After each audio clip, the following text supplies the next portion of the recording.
Have you ever wondered how much education and schooling produce for a country each year? Education is a powerful driver of economic growth and global competitiveness.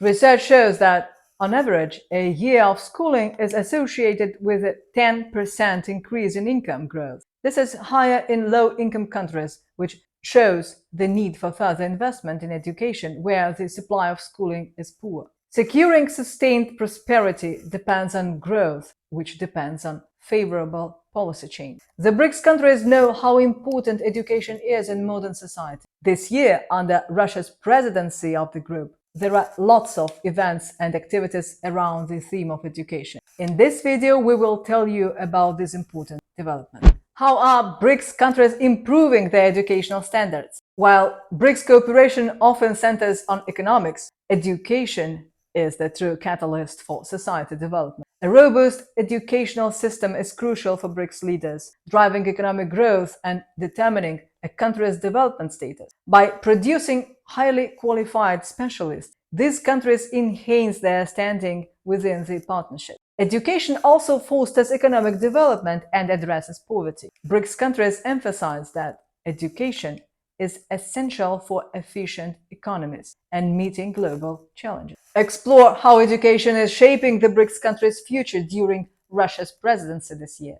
Just a quick update. In June, in parallel with the foreign ministers meeting in Nizhny Novgorod, the BRICS education ministers met in Kazan. This was the 11th such meeting, and it took place just ahead of that city's role as the BRICS Summit's host. The meeting was a success, with the participants reaching a number of agreements. They are going to expand the list of priority areas for training within the BRICS Network University project. They are planning to get up to 20 universities from each country involved in the project. How does the BRICS Network University project aim to enhance higher education? The meeting participants decided to set up a working group on mutual recognition of qualifications. They also agreed to back Russia's ideas to strengthen joint work to improve eco-climatic literacy, including the launch of international environmental and climate monitoring programs for BRICS students. The partners also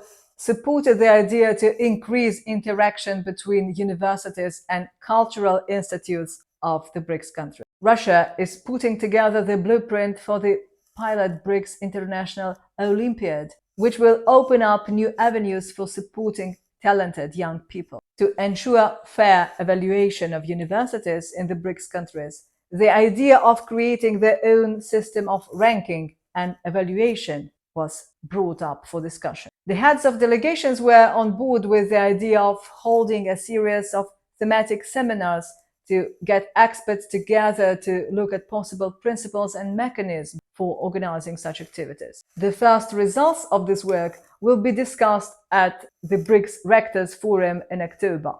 I think we should give the alternative BRICS system for ranking universities some special attention. We already discussed this topic in February in an article published on our Substack blog. It's very informative, so I really invite you to take a look at it. You can easily find the link in the description. Once there, read it and don't forget to subscribe. Like everything else, education has its price and value. For the 2020-2021 academic year, private for-profit colleges in the US got $13.5 billion in tuition and fees, while public institutions got an incredible $81.88 billion. These figures show how much is at stake in higher education.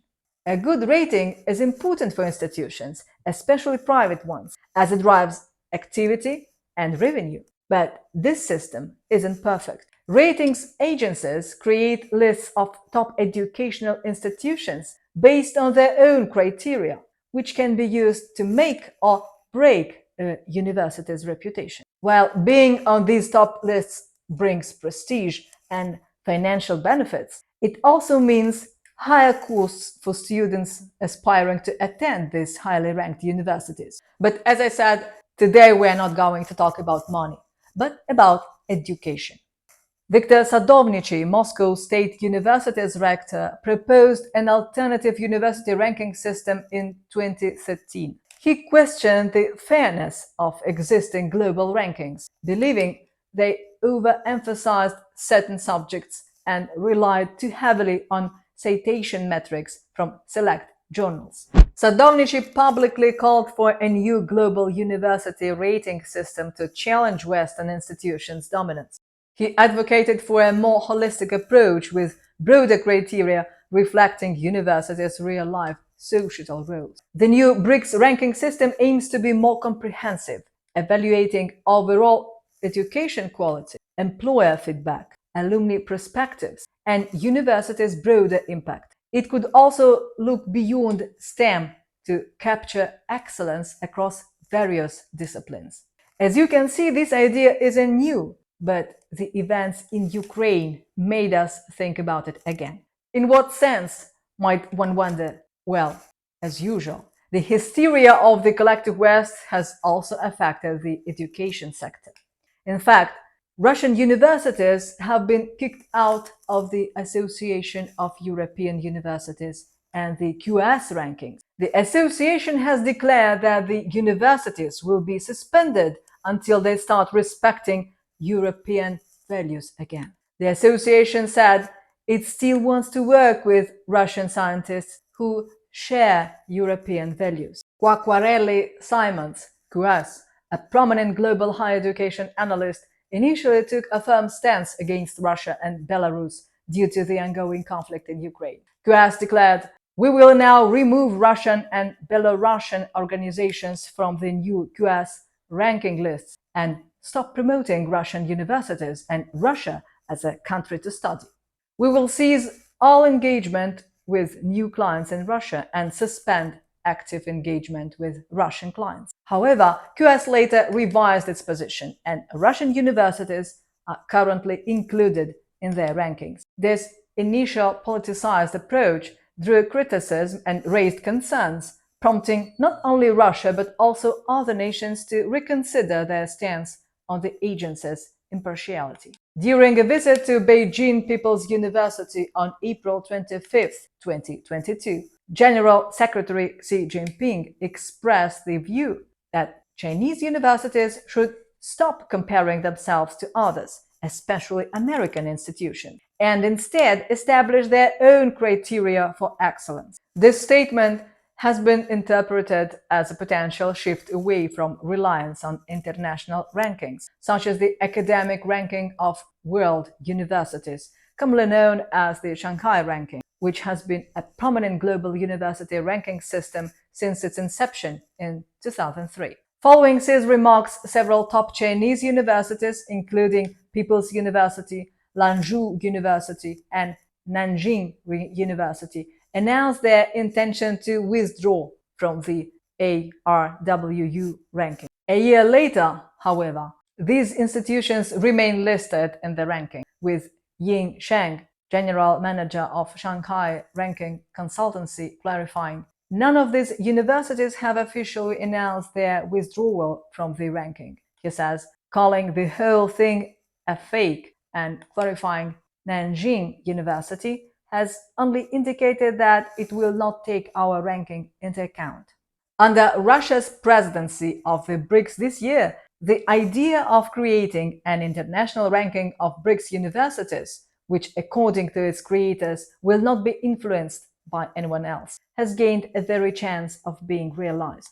How is the cooperation between educational institutions across BRICS countries advancing? This new ranking requires the identification of qualitative indicators that will take into account the specifics of the educational systems of the BRICS countries. In the same way, a unified regulatory framework for the recognition of diplomas can be defined, which will remove administrative barriers to further education. Bureaucratic delays, legal aspects, and the regulatory framework itself will be discussed at a meeting of BRICS University Rectors in mid-October 2024, with the aim of presenting the completed roadmap to the heads of state and relevant ministers at the summit. The meeting of the heads of the BRICS Science Academies was inaugurated at the Russian Academy of Sciences on May 29th. This event is part of the broader program under Russia's chairmanship of the BRICS in 2024, focusing on academic partnership for peace, mutual development, and well-being. Participants included presidents and vice presidents of the BRICS Science Academies, representatives of the Russian academic and university community, and high-ranking Russian officials. Science should be international, helping to get rid of borders and push back barriers, working for the benefit of all humanity. It's unacceptable to restrict access to the results of fundamental research for political or other reasons, Deputy Foreign Minister Sergei Ryabkov emphasized. The BRICS Academies, with representatives from India, China, Egypt, and Iran, discussed new projects in basic and applied research,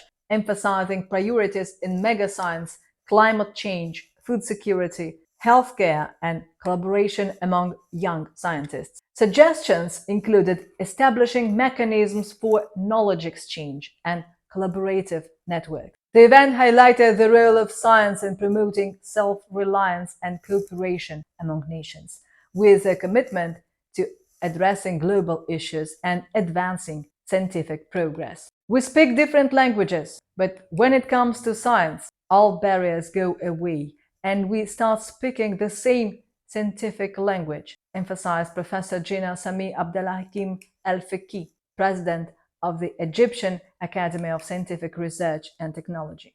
Meanwhile, cooperation between educational institutions is already underway and very successful. The joint Russian-Chinese Institute of Railway Transport, the opening of a branch of MEFI in Cairo, which will train nuclear power specialists, future employees of the new Al-Dabar nuclear power plant, and many others. In 2015, South Africa introduced Chinese language teaching into its state education system. More than 10 universities in China have established partnerships with universities in South Africa. Iran's University of Science and Technology proposed to develop cooperation in the field of artificial intelligence in the oil and gas industry together with the University of Kazan.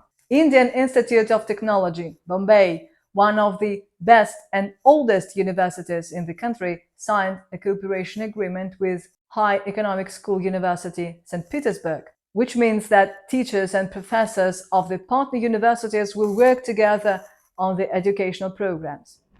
Education creates skilled human capital, crucial for economic growth and social equity. The distribution of skills in society closely relates to income distribution and impacts economic growth. Unequal skill distribution contributes to overall inequality. Enabling countries to leverage education for shared prosperity is vital for modern development.